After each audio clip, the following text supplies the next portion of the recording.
ሰላም ጤና ይስጥልን የተወደዳችሁ ተመልካቾቻችን እንደምን ቆያችሁ ከከፋ ማህበረሰብ ቴሌቪዥን ለሰዓቱ የተዘጋጁ ዜናዎችን ይዘን ቀርበናል ከዜናዎቹ ጋር ጽዮን ታደለ ነኝ አብራችሁ እንድትቆዩ በአክብሮት እንጋብዛለን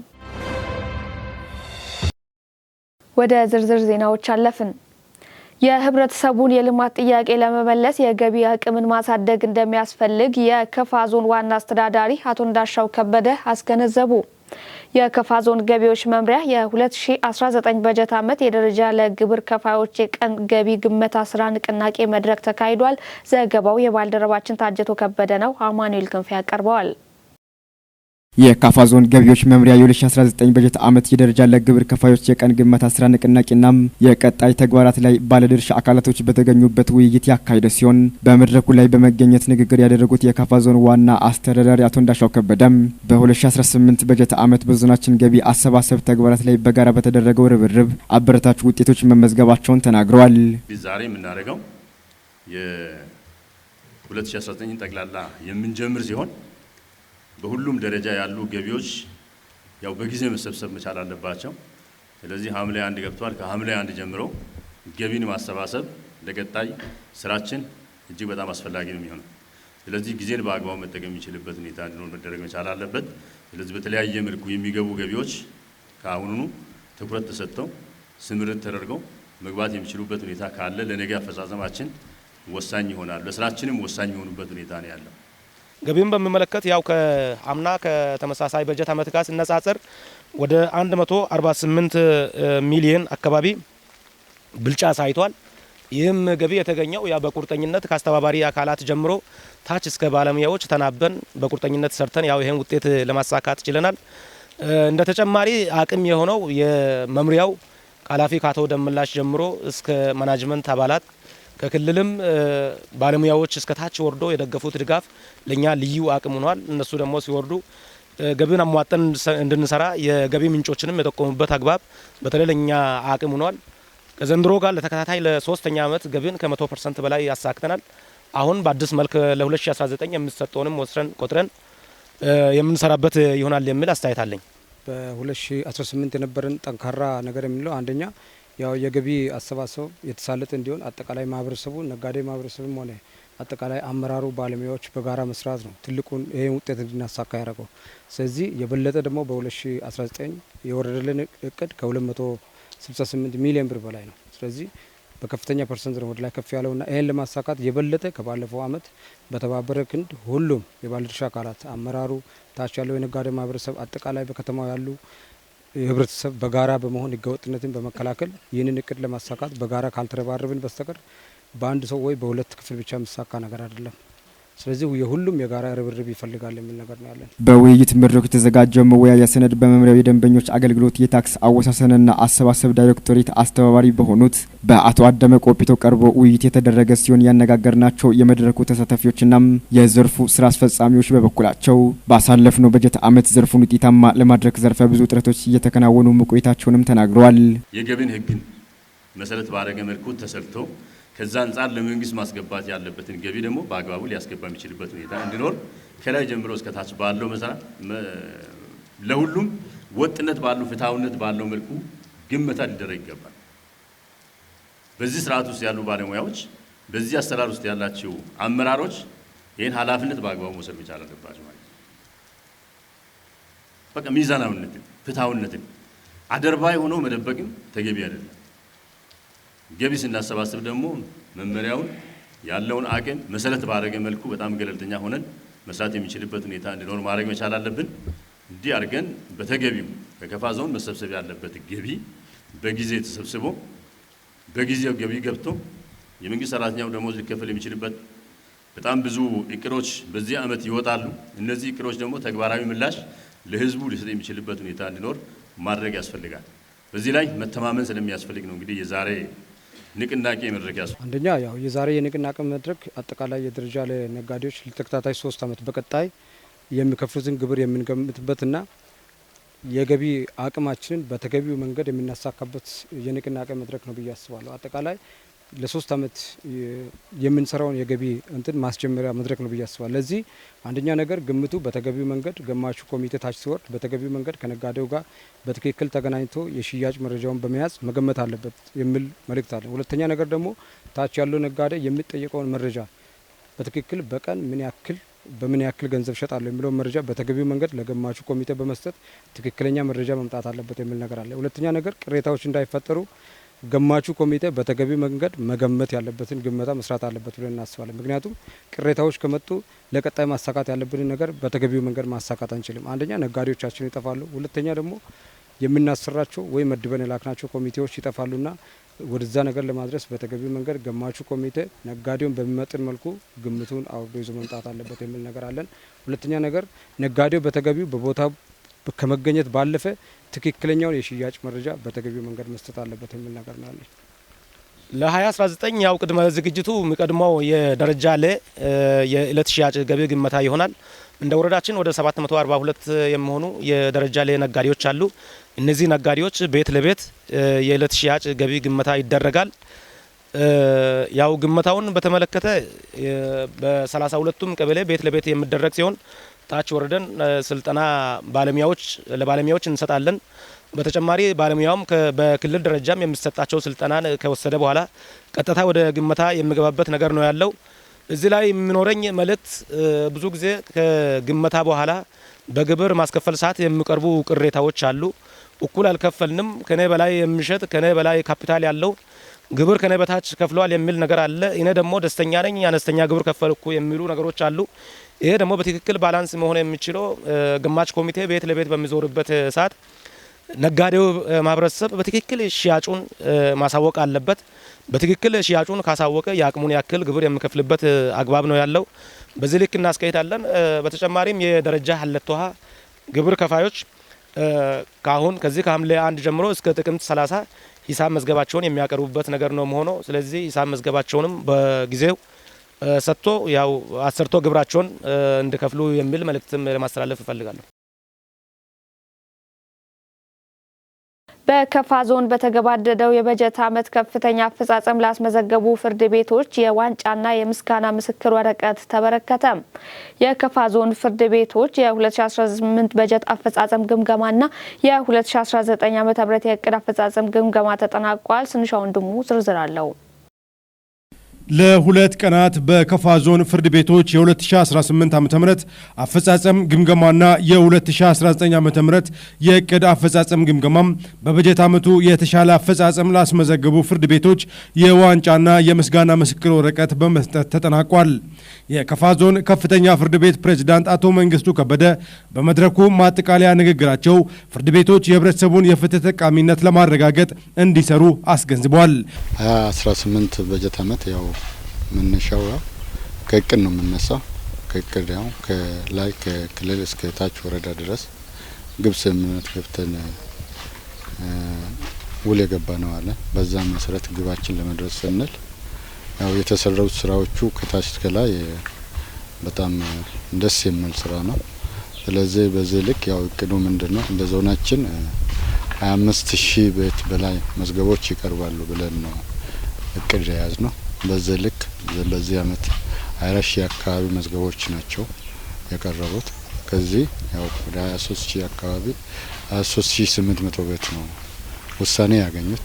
454 መዝገቦች ናቸው ቀጥሎ ወደ 2019 በጀት አመት የተላለፉት። የዚህን አፈጻጸም ስንመለከት ያው ግባችን 98% ነው። አሁኑ የኛ ግብ ደግሞ 98.1.3 ላይ የደረሰ መሆኑን ነው የሚያሳየው። የአፈጻጸም ከአምና ጋር ስናነጻጽር በጣም ደስ የሚል ስራ ነው የተሰራው የተከናወነው የምለው ነው እኛ እንደገመገም ነው። በቴክኖሎጂ የታገዘ ውጤታማ አገልግሎት በመስጠት የፍትህና ዳኝነት አሰጣጥ ስርዓትን እንዲያጠናክሩ አሳስበዋል።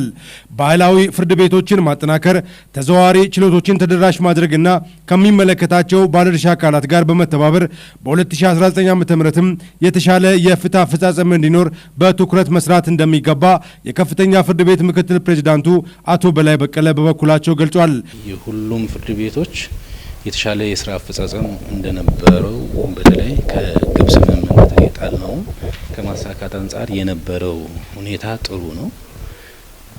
ከዞን ጀምሮ ወረዳዎች አሉ 98 ላይ የመድረስ ነው ግቡ የተጣለው። ሆኖም ግን ዝቅተኛ ማለት 95% ነውና ከ95 እና ከዛ በላይ ነው የተሰራው። ይሄንና ስናይ ከከፍተኛ ደረጃ ላይ ነው ሁሉም ፍርድ ቤቶች ያፈጻጸም ደረጃቸው።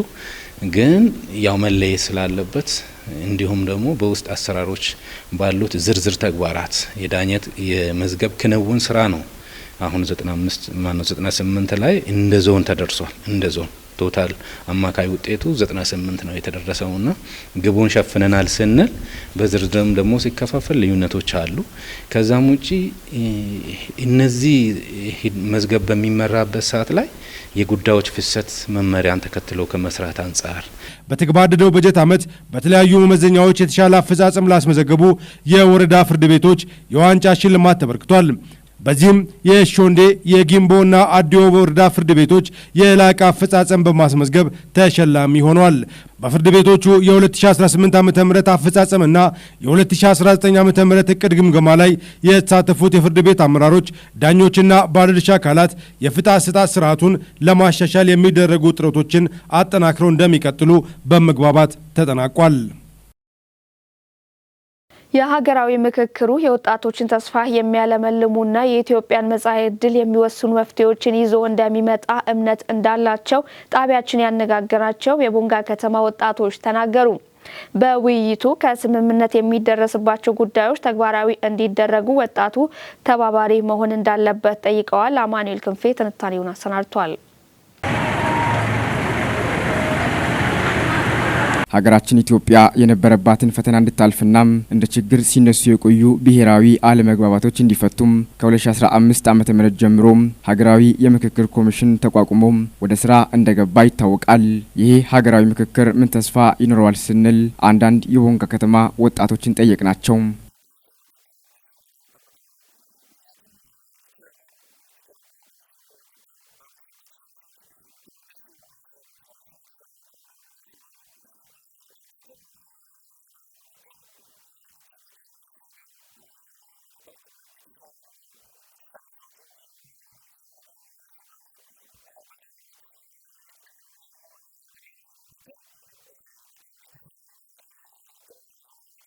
የሀገራዊ ምክክሩ ጥሩ ለውጥ ያመጣል ብዬ ጠብቃለሁ። ከምን ተነስቼ ነው? ያው ወጣቶች አሁን ላይ ያሉት መጥፎ ነገሮችን አስወግደው ከአይምሯቸው መጥፎ የተበላሹ ሀሳቦችን አውጥተው ለሀገራቸው የሚሰሩበትን ማይንድ እንዲገነቡ ማድረግ የምንችልበትን አቅም ብናጎለብት አሪፍ ነው ብዬ አስባለሁ። ምክንያቱም ያው ወጣቱ አሁን አይምሯቸውን ያበላሹ አይምን ትርክቱ ጥሩ ነገር አይደለም አይምሯቸው ላይ ያመጣ ያለውና ያን ትርክት ይዘን ወደ ሀሳብ መንሸራሸር ወደ መከፋፈል ወደ መለያየት ያመጣን መስራት የምችለውን ወጣት በማይገባቸው መንገድ እየላክናቸው ነው ብዬ አስባለሁኝ። ግን ያ ቀርቶ ያሁን ትውልድ ደግሞ ለሀገር የሚቆረቆር አንድነትን የሚፈልግ ለሀገር ሰላም መቋቋም መሆን አለበት ብዬ ነው ማስበው። በዚህ ምክክር ሀገራችንን ሲገጥማት የነበረው ወይንም ከዚህ በፊት የነበራትን ገፊ ትርክቶችን ያንን አስተካክለው ወይንም በዚህ ምክክር ተስተካክሎ ሀገራችን ወደሚፈለግበት ሀገራችን ኢትዮጵያ መኖር መቆም ወደሚገባባት አቅጣጫ ትደርሳለች የሚል ሀሳብ ነው ያለኝ።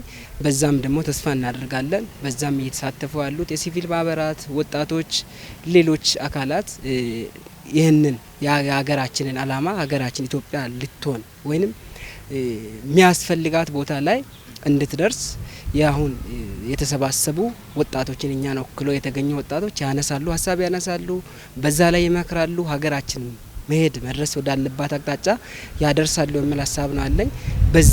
ከዚህ ቀደም የነበረው ከዚህ በኋላ ላለው ሀገራችንን እንዳለፈ አይነት ችግር እንደማይገጥማት ያንን ደግሞ የሚያስተካክሉ አካላት እኛን ወክለው ከሚመለከታቸው አካላት የተወከሉ አካላት ቀርበው ሀገራችንን የወደፊት አላማዋን ወይም እጣ ፋንታዋን የሚያስተካክል አቅጣጫዎችን ያስቀምጣሉ የሚል ሀሳብ ነው ያለ።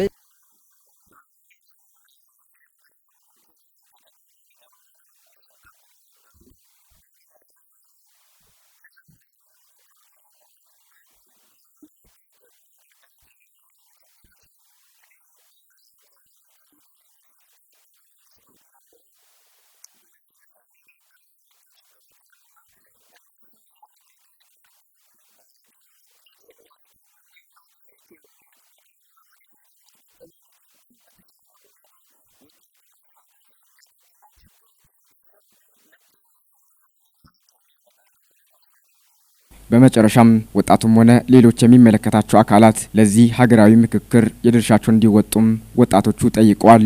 ለመኖር ሰላም ያስፈልጋል፣ ለመስራት ሰላም ያስፈልጋል። ወጣቱም ሆነ የትኛውም ሰው እውቀቱን ለመጠቀም ሰላም ያስፈልጋል። ይህን ሰላም ለማምጣት ደግሞ መመካከር ያስፈልጋል ማለት ነው። መመካከሩ ወደ ሰላም ወደ ሰከነ ሰላም ይመጣል ብዬ ስለማስብ ምክክሩ ይሄን ውጤት ያመጣል ብዬ ነው የምጠብቀው።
በከፋ ዞን ጊምቦ ወረዳ በፓርቲ ኢኒሼቲቭ የተሰሩ የተለያዩ ተግባራት ተመረቁ።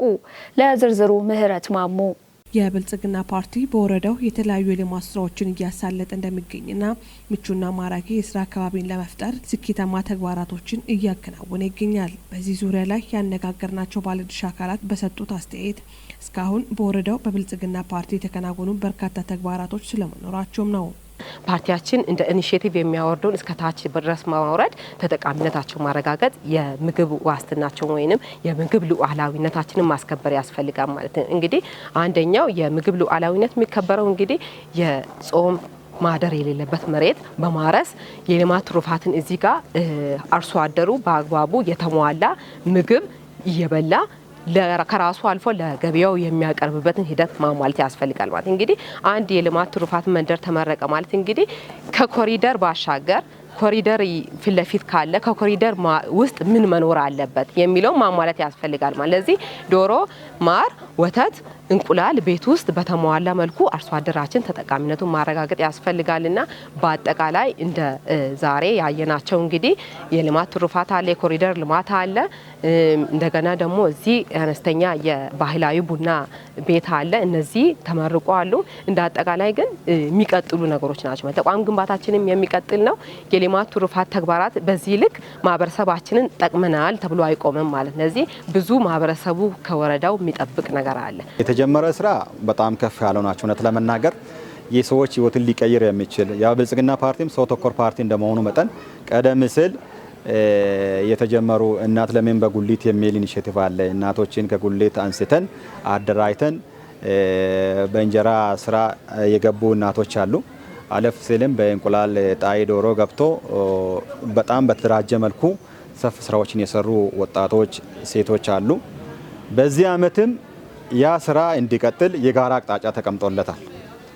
ከተረጂነት ወደ ምርታማነት በሚል ፓርቲያችን ሰው ተኮር በመሆኑ በአመት በዓል ጊዜ የሰውን እጅ የሚያዩ ከ167 በላይ የሚሆኑ አቅመ ደካማ የሆኑትን በእንቁላል ዶሮ እና ጉሊት ላይ የነበሩ እናቶችን እናት ለምን በጉሊት በሚል መሪ ቃል በማደራጀትና በመደገፍ ራሳቸውን እንዲችሉ የማድረግ ስራ ተሰርቷል። ህዝቡ ፓርቲውን አምኖ ሲመርጥ ከትልቅ አደራ ጭምር መሆኑን በመረዳት ከዚህ በኋላ በሚኖረው ጊዜ የህዝቡን የመልካምና የልማት ጥያቄዎችን ለመመለስ በትኩረት እንደሚሰሩም ነው የተናገሩት። ማህበረሰባችን ወይንም አጠቃላይ ህዝባችን እድል ሰጥቶናል ማለት ነው። እድል የሰጠው እስካሁን የተሰራ ነገር በቅቶናል ብሎ ሳይሆን ቀጣይ ላይ መንግስታችን ወይ ፓርቲያችን በይበልጥ ያገለግለናል፣ በይበልጥ ተክቶ የተሻለ የአኗኗር ዘይቤ ይሰጠናል ብሎ ነው። ለዚህ ብዙ የሚጠበቅብን ኃላፊነቶች ወረዳው የሚጠበቅበት ኃላፊነት አለ።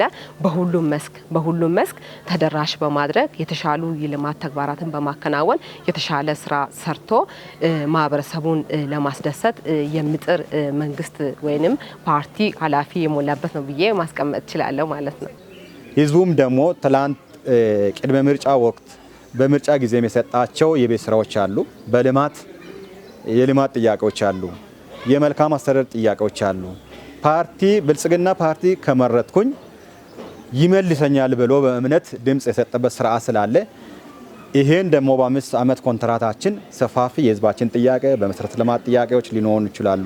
ያልተመለሰው ኢኮኖሚ፣ የማህበራዊ ጉዳይ፣ የሰላም ጉዳይ፣ ሌሎች ጉዳዮች የታከሉበት ጉዳይ አለ። እነዚህን ደረጃ በደረጃ የቅድ አካል አድርገን የፓርቲያችን እሳቤ በመላበስ በቀሪ ጊዜያችን ውስጥ አቅደን የህዝባችን ጥያቄዎች አቅም በፈቀደ መልኩ ዘውትር በመትካት የምንመለስበት ስርዓት ስላለ እነዛ ስርዓት ውስጥ ነው አሁን ያለ ነው የሚል አጠቃላይ ሀሳብ ነው ያለኝ። በመርሃ ግብሩ የደቡብ ምዕራብ የኢትዮጵያ የዲጂታል እምርታ የትምህርት ጥራትንና ተደራሽነትን በማሳለጥ ውጤታማነትን እያሳደገ መሆኑን የትምህርት ሚኒስትር ዴኤታ አየለች እሸቴ ገለጹ።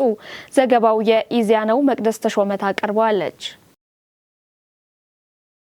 ጠቅላይ ሚኒስትር አብይ አህመድ በ30ኛው የህዝብ ተወካዮች ምክር ቤት ተገኝተው ከምክር ቤቱ አባላት ለተነሱላቸው ጥያቄዎች ምላሽና ማብራሪያ በሰጡበት ወቅት በሀገሪቱ በትምህርት ዘርፍ የተመዘገበው ስኬት እጅግ የሚያኮራና ተስፋ ሰጪ መሆኑን ገልጸዋል። መንግስት ከታችኛው የትምህርት እርከን ጀምሮም ለጥራት፣ ለቴክኖሎጂ አጠቃቀምና የፈተና ስርቆትን ለመከላከል የሰጠው ትኩረት ዘርፉን በአዲስ ምዕራፍ ላይ ለማስቀመጥ የላቀ አስተዋጽኦ እያበረከተ ይገኛል። ይህ የተቀናጀ ጥረት የትምህርት ጥራትን አስተማማኝ መሰረት ላይ ለመጣልና የትውልድን ብቃት ለማሳደግ የሚደረገው ጉዞ ተጠናክሮ እንደሚቀጥልም ጠቅላይ ሚኒስትሩ አረጋግጠዋል። የትምህርት ሚኒስትር ዴኤታ አየለች እሸቴ ለኢዜአ እንደገለጹት መንግስት በትምህርት ዘርፍ የሚስተዋሉ ስብራቶችን ለመጠገንና ጥራትን ለማረጋገጥ በለውጡ ዓመታት መጠነ ሰፊ የሪፎርም ስራዎችን አከናውነዋል። በዚህም የትምህርት ተደራሽነትና ጥራትን በዘላቂነት ማረጋገጥ የሚያስችሉ በርካታ ስትራቴጂዎችን በመንደፍ ተግባራዊ መደረጋቸውን ገልጸዋል። ተማሪዎችን በቴክኖሎጂ በእውቀትና በክህሎት ለማብቃት ከዋና ዋና ከተሞች እስከ ገጠር ትምህርት ቤቶች የኮምፒውተር ላብራቶሪዎችን የማደራጀትና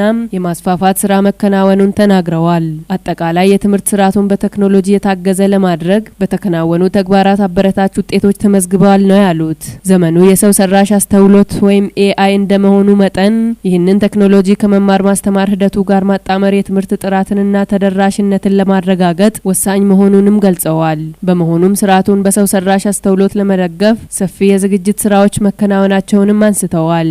ይህ የቴክኖሎጂ ሽግግር የመምህራንን የስራ ጫና በከፍተኛ ሁኔታ የሚቀንስ ከመሆኑም በላይ የተማሪዎችንና የመምህራንን ጊዜ በመቆጠብ የትምህርት ጥራትን በዘላቂነት ለማረጋገጥ የላቀ ፋይዳ እንደሚኖረው አስረድተዋል። በተጨማሪም ይህ የፈጠራ ሽግግር የክፍል ውስጥ ትምህርትን ይበልጥ ሳቢና ቀልጣፋ ከማድረጉም በላይ መምህራን በክህሎት የበለጸገና የቴክኖሎጂው ዓለም ዝግጁ የሆነ ትውልድ እንዲያፈራ ያስችላቸዋል ነው ያሉት። ቴክኖሎጂ በትምህርት ዘርፍ ላቅ ያለ ሚና ያለው በመሆኑም ሀገራዊ ተደራሽነቱን ለማስፋት በትኩረት እየተሰራ መሆኑን ሚኒስትር ዴኤታው አረጋግጠዋል። በጎነት የእህትማማችነት ትስስርን ለማጠናከርና የሴቶችን ሁለንተናዊ ተጠቃሚነት ለማረጋገጥ ትልቅ ሚና እንዳለው ተገለጸ።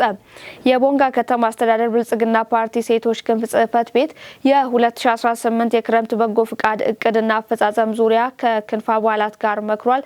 ዘገባው የከተማው መንግስት ኮሚኒኬሽን ነው። ለዝርዝሩ መቅደስ ተሾመ።